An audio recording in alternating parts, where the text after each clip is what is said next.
Good morning, everybody. How's everybody doing? Happy Friday. We made it Friday. You know, Friday, man, how fast did this week go? And talking about fast, guys, to me, honestly, it went by really quick. Like, this week was very, very different. It hit so different. And I wanted to talk about right now we're in Matthew 27. So basically, guys, this is where Jesus gets crucified. And I was asking God this morning, I'm like, well, God, what am I talking about? What am I going to bring to the conversation? What am I bringing to the table today? And after meditating and actually realizing what's going on, I was like, there's so much to talk about today. So much. And it really it relates to what I was going through this week.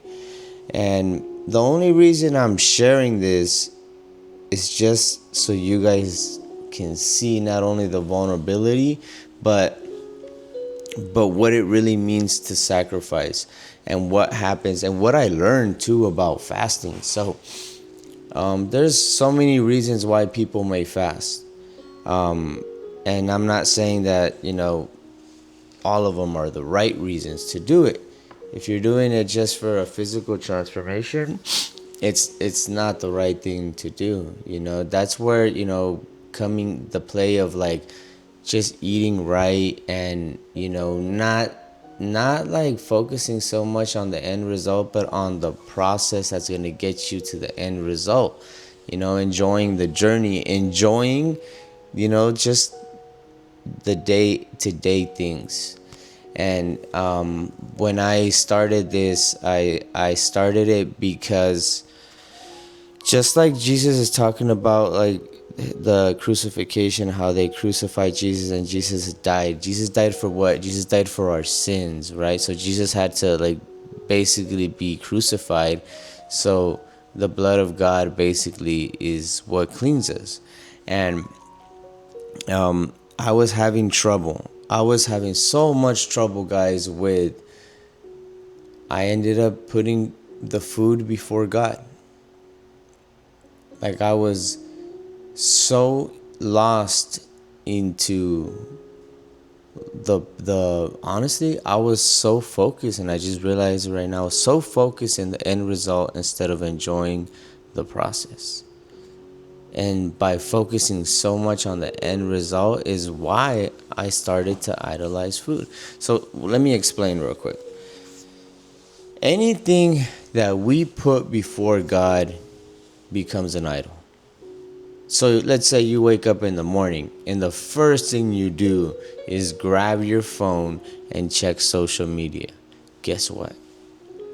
You just made Facebook, Instagram, you made them your idols. Whatever app, if you went to check your bank account, you just put money at the top of everything.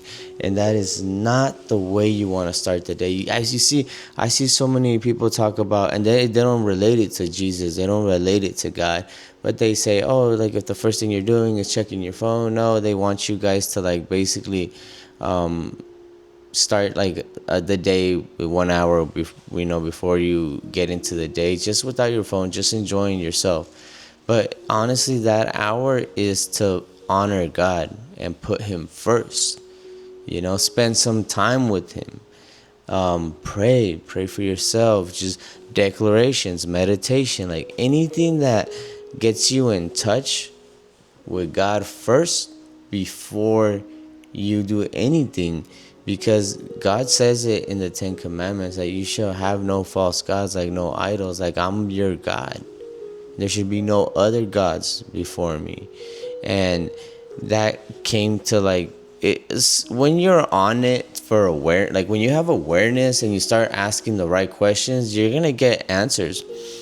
And when you follow God, when you truly become like a follower of Jesus, know that there's going to be sacrifices.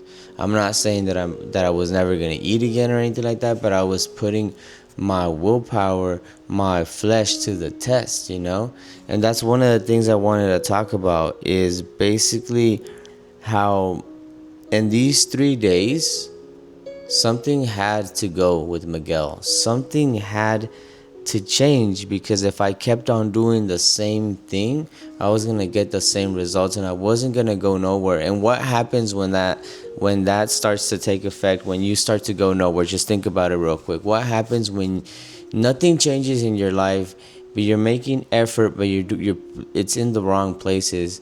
What's gonna happen is that eventually you will fall.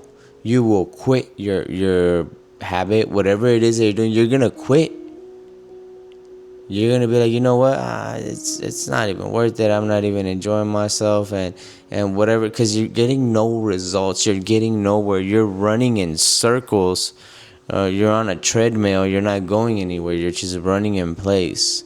You're in the hamster wheel, and you're not going anywhere. And when you don't see progress in any area of your life, that voice starts to creep in.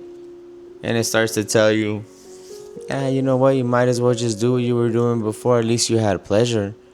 And that's how the enemy works. That's how the enemy works, guys. So I learned a lot. I learned to crucify. You see, just like Jesus had to die at the cross, that's how we have to die too. We have our own cross. And we have to crucify ourselves. What do I mean by that? What do I mean by that is the old you has to die in order for the new you to be born. A lot of people don't change because they don't want it as bad. What do I mean by that? They want the pleasure more than they want the new life. There has to be a serious commitment to change, a serious conviction, like to know that. And that's all based off identity. I talk about this so much because this is what's helped me. You see, if a year ago I was a complete different person. If I would have like met myself, I would have been like, whoa, like no, like I wouldn't have ever thought that. But that can only be done by the power of Christ, by the power of just surrendering. Surrender your old life for your new life. It's so worth it. It's so worth it to wake up and to move with purpose. You see, if you don't move with purpose, like you just get up and you just go to work because you have to. You don't realize that you get to. And that's just that's where like the energy's at. I was talking to a young lady yesterday, and I'm trying to help her. I'm not trying. I am helping her. There you go again, correcting. But that's what you have to do. You see, you have to do that. So I was helping her out, and I was basically, she has no knowledge of anything other than what social media teaches your kids nowadays, and that's always to compare, to act. It's like it's a two-faced life. It's double-mindedness. It's like the worst evil of them all, to be putting on fake masks to act. Because this is the thing, you may look at people's life and they may look so confident, they may look so secure on social media, but honestly, when you speak to them, you see that it's a complete different thing. When they're vulnerable, though, when they know, because then there's people that'll act tough or act the part still. But if you're vulnerable enough, like this young lady was, to really just be like, you know what, I have a lot to learn. And I was like, yes, you do. But that's one of the reasons why, God sent me to talk to you, was because, honestly, He doesn't want you to get lost. And I think, like, that again, that was like fulfilling. It was fulfilling. Like, I still was in my fast, so I still wasn't eating, but that was like my food for it was like dinner, to say. So all I wanted to say, guys, is I'm gonna keep it short today, but all I want to remind you is that before you can become the new version, you must give up the old version. What does that mean to you? To follow Jesus is to give up. If you guys watch the movie The Forge, it's a powerful movie. I love the movie. I've watched it 3 times. I watched it one time by myself, watched it one time with my mom, and yesterday I went to my cousin's and I put it on over there too, and I watched it again. And it just hits because it's so much like biblical, so much like scripture, so much principles, so much things that will honestly change your life if you apply them. Your life don't change because you don't apply them. You see, it's like my coach says all the time, Miguel, everybody knows what to do. Everybody knows right and wrong. You don't have a knowledge problem. People have an application problem, not a knowledge problem. And you see, that is so true down to the core, because if you ask anybody, they're going to say, I know. I know. But guess what? I know is really your ego. And you really don't know, because if you did know, you would apply. People that say, I know, I'm sorry, guys, but you guys hit your limit. You will not grow. You will not learn anything anymore. You're a fixed mindset. Even though you think you're a growth mindset, you have become a fixed mindset, because to know and not to apply is the same thing as not knowing. It's the same thing. Honestly, think about it. Meditate on that gem for a bit. To know, come on, guys. Like, this is what I was thinking when I was doing this fast and everything. I was like, it gave me more me time, more focus time. It also, like, it put me. It's like I put myself through the desert, and I'm walking the desert alone. And I was walking it alone because nobody was doing it with me. Nobody was like, Miguel, well, what are you feeling? You know, I'm feeling the same thing. I didn't talk to anybody about that. So, what I'm trying to say, I'm getting a little out of it, but is basically that, yeah, like, that old me had to die. Like, the way I come back today, the way I come back now is that I have to look at food with respect. I have to look at myself with respect. To respect myself, because the body is a temple of God. How you have your body just shows a lot about how you value God. It's how you honor the Holy Spirit. So, I mean, there's always time for change. If you're watching this, this is a perfect time for you to step on a program and do it for what you will become. You see, there's just so much waiting out there for you. There's so much, like, you just have no idea how God will use you. I'm saying he will use you because it's going to happen. This message is going to hit you, and you're gonna spark, you know, an inspiration, awareness, whatever it is, and it's gonna help you seek for help.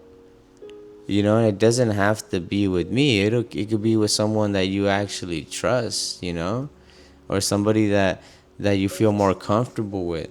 But at the end of the day, you must move. Don't sit in place. Don't continue to be like the hamster that's running in circles and he isn't getting anywhere.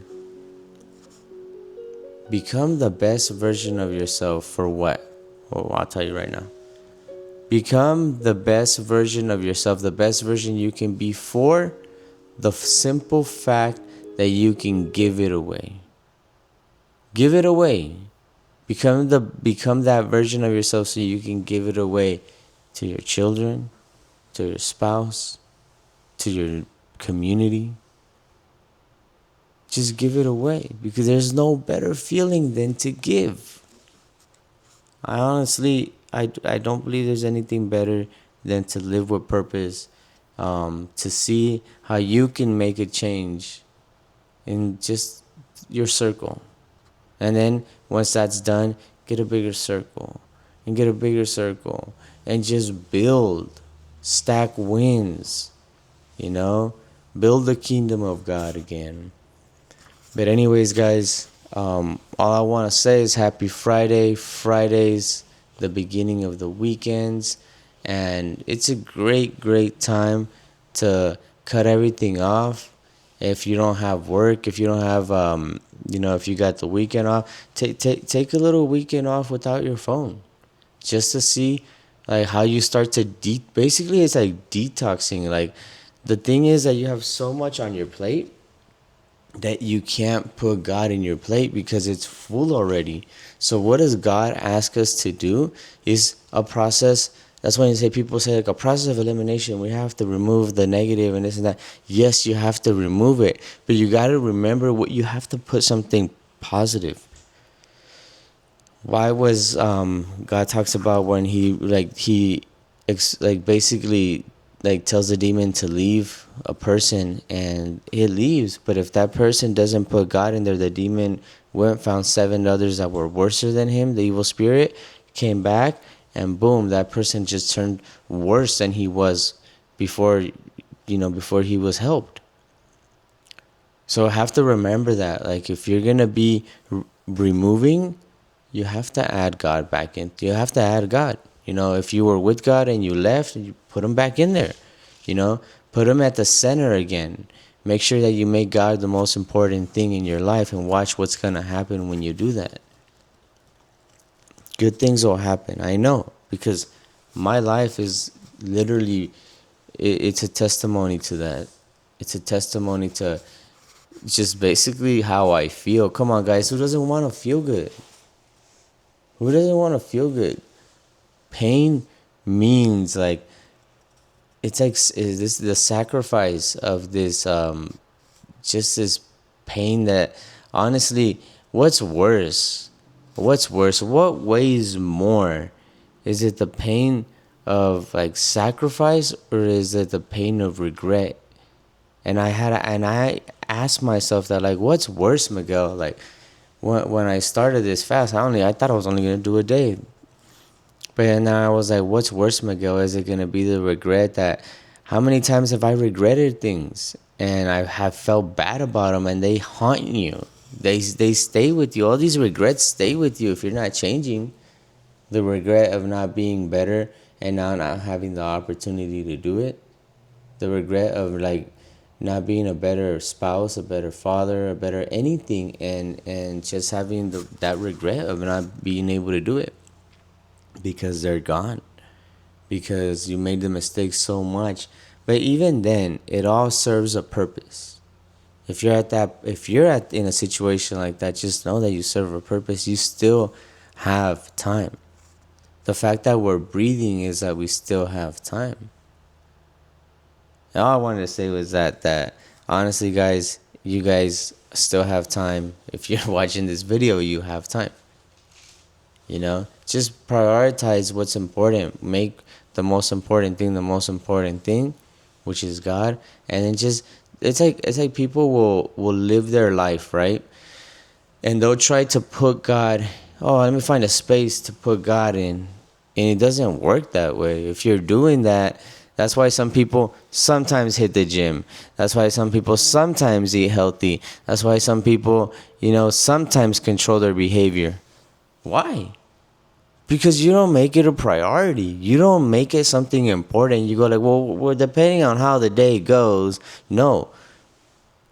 James Clear says this very, very clear in Atomic Habits. And he goes like, you have to give your habit a home. If your habit does not have a home, then you're not gonna respect it. You're not gonna do it. Like, for instance, after this video, I have a couple habits that I have to do. I get to do, and then I get to go to the gym, and I get to go at the same time that I always go because I gave it a home. It's like after this habit, James Clear says it in this book as well. It says you have to like basically stack habits. So after one habit, like this habit follows, and then this habit follows, and then this habit follows, and that's how you stay busy and not drifting on social media for no reason. If you're gonna be on social media, put a timer. Hey, I'm gonna be on social media for 15 minutes a day. Do what you gotta do, and then continue to move, because that's what's stealing most of your time. And then the comparison, everything that's going on during that time, and then you're drained. You're drained at the end. I remember, I'll talk about this tomorrow, but anyways, guys, happy Friday. Come on, guys. Start building some good habits that make you feel good about yourself, not ones that you'll regret when you look in the mirror and just not like what you see in the mirror. Because that's where it all starts. Like, respect starts with you. You must respect yourself. You must like what you see in the mirror. If you don't, you got work to do. If you do, congratulations. But don't lie to yourself. You don't want to do that. So don't lie to yourself, guys. All right. Happy Friday. We'll see you guys tomorrow. Thank you guys for typing in today. God bless you all.